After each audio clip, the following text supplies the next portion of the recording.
Brightest day and blackest night. This movie is tight! And I have something to say real quick before I start this review. This is for all the critics out there that said this movie sucks. Yeah, look at my ring. Yeah, that's for you guys. Because I live for these type of movies, and it really, really is a buzzkill when I hear so many critics, especially on sites that I love and news sites that I respect, bash this movie. I mean, it really summer is made for big, epic blockbusters like these, and when people say that it's for dumb people or it's not smart or whatever, it really is insulting. So I just want to say that don't believe the critics. You guys have to. There's movies that I love that people hate, and movies that I hate that people love, and so it's all about opinion. So just want to get it out of the way before I start. Now, Green Lantern, oh my God! Now this movie, it was absolutely mind-blowing, amazing. I was just blown away. I absolutely love. I really felt like a kid again. That's how you should feel when you watch a comic book movie like this. Green Lantern's been around for decades upon decades, way before I was born, before my dad was born, And this movie, where do I begin? Let's start with the plot. Now the plot, spoiler alert, this plot takes a lot from the Jeff Johns era of Green Lantern with Secret Origin, but they take a lot of it, but at the same time they make it very original. Which, if you guys remember, like I said with my X-Men First Class review, with every comic book movie they have changed things, and it's something that's common in all comic book movies. So you can't expect to see the exact comic book like Secret Origins or like any type of comic book, just page by page. Sometimes they do it like in Sin City or whatever, but it's not always the case. They change things around, because what translates in a comic doesn't always translate on film, and especially when you're trying to you spend $300 million on this epic blockbuster and you want to get as many people in this theater as possible.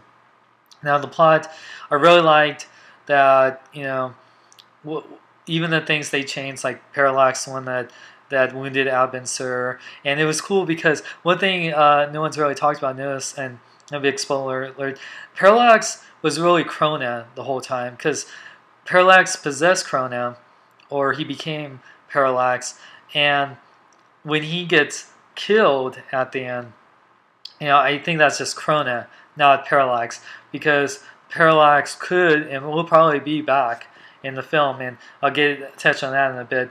But because that big head was more Krona than Parallax, but it's like Parallax, and it's really cool how they did that, and I like that they really kept true to. Coram said it best. What we want to see in a Green Lantern movie is a man overcoming fear. And this is what this movie is. It's about Hal Jordan, who is a test pilot who saw his dad die in an airplane, being a pilot, and he becomes a test pilot himself, and he gets scared. He thinks about that and he chokes and stuff, and he's pretty much fearless. But and Carol Ferris, who played by the lovely Blake Lively, who's gorgeous by the way, said it best, it's not because you're fearless, it's because you have the ability to overcome great fear. And that's what a Green Lantern is. That is so true. It's about overcoming great fear. And I really love that we see, the origins of Hal Jordan, how he is being cocky and arrogant. And Ryan Reynolds did a phenomenal job as Hal Jordan. And I love Ryan Reynolds. I loved him since Two Guys, a Girl, and Pizza Place. But when I heard he was announced as Hal Jordan, I thought, well, he's better as Deadpool or Flash or whatever. But I know about Hal Jordan, but he really sold me. I really love that they incorporated little things that really made it Hal Jordan, how with his brother and his nephew, which is a big thing, especially in Sinestro Corps War, that his nephew worries about him and wants to make sure that he doesn't die, and that was a big. I'm really glad they included that in the film, and There's just so many things I loved, because that's the big thing. Like, it's like with Iron Man. You want to like the character even when he's not, in the green. You want to like the character's alter ego instead of just being a superhero. And I loved Hal Jordan, and it like he was quick-witted, and he was charming but arrogant and flawed, and I like that. That's how Hal Jordan should be. He doesn't take crap, but he had doubt about himself, but he has courage and he overcomes it, and that's what Hal Jordan should be. And Brian Reynolds nailed it, and this movie really nailed it.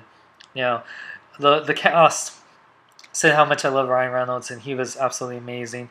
Blake Lively, I was also skeptical about her. I loved her and Accepted, and she's gorgeous, and she definitely was in this movie. But she really played Carol Ferris to a T. She was strong.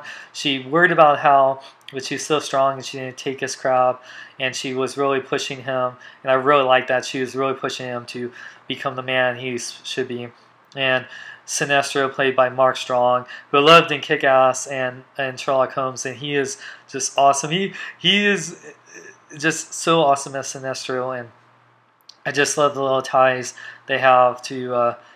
I really love that he questions the Guardians, and then to get a Yale power ring. I did not expect that in this movie, and I'll get to the ending in a bit here. But and even Peter Saggard, who played Hector Hammond, was great, because Hector Hammond was a character from Secret Origin and other Green Lantern comics, which he was cool, but I really what he was in the biggest thing. I thought, oh cool, Hector Hammond's in this, but he really played him he really was really great. People would say he was going to be deserve a Razzie. I don't see why. He was great, and he was creepy, and man, I liked that. It was so cool. And so yeah, the whole cast was great. I loved it. Even we got Tim Robbins and Angela Bassett as Amanda Weller.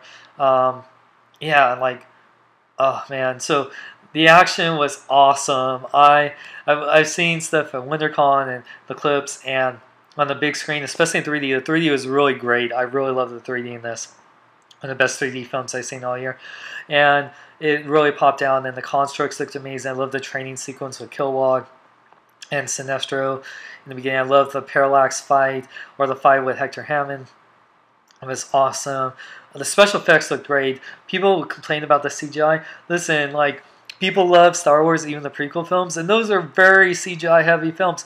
A lot of films are very CGI heavy films, like Transformers, and this looked great. I thought the suits and the energy and the constructs looked amazing, and I don't see why people, I don't know, but I just love that this was great, because they had so much fan service. And from what I saw from the clips and trailers, I thought Hal was going to be possessed by Parallax and have to sacrifice him in the sun. And they kind of seemed to play that route, but they totally threw you for a loop, and I love that.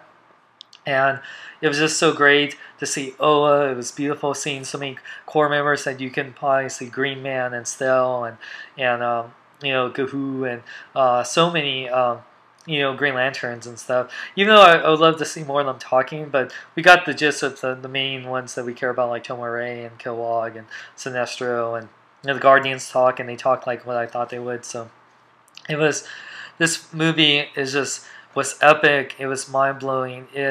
The story also had heart. I love the relationship with Hal and Carol. The love story the chemistry was great. And it was very genuine, and that's how it should be. And just I felt the emotion and what Hal was feeling about doubting himself, and I just thought this movie was just absolutely amazing. This is one of my favorite comic book movies of all time. It's up there with Dark Knight and Iron Man and Spider-Man 2. It's of being one of my favorites comic book movies. It was just epic, and I really don't see all the hate, and it really upsets me so much, because this movie was so great, and all my friends really like this, and this is a movie that you should see in theaters and see many times. I'm going to go see this at least a few more times. I want to see this 5 times in theaters at least. So if you didn't guess by now, what do I give Green Lantern? I give Green Lantern 2 rock-ons or 5 Power rings out of 5. Go see Green Lantern. It's definitely the brightest day. It's not the blackest night for Green Lantern. Support this film. Support DC. It is awesome. Don't listen to critics. Make up your own mind. Go see it. Even if you don't like it, at least give it a chance. You know, it is worth seeing in theaters. And one last thing. What I was talking about, the end credits. Stay till after the credits because Sinestro, and we talked about the yellow power ring. He puts it on. Sinestro core outfit. Oh my god. Fanboy gasm! That was definitely brightest day.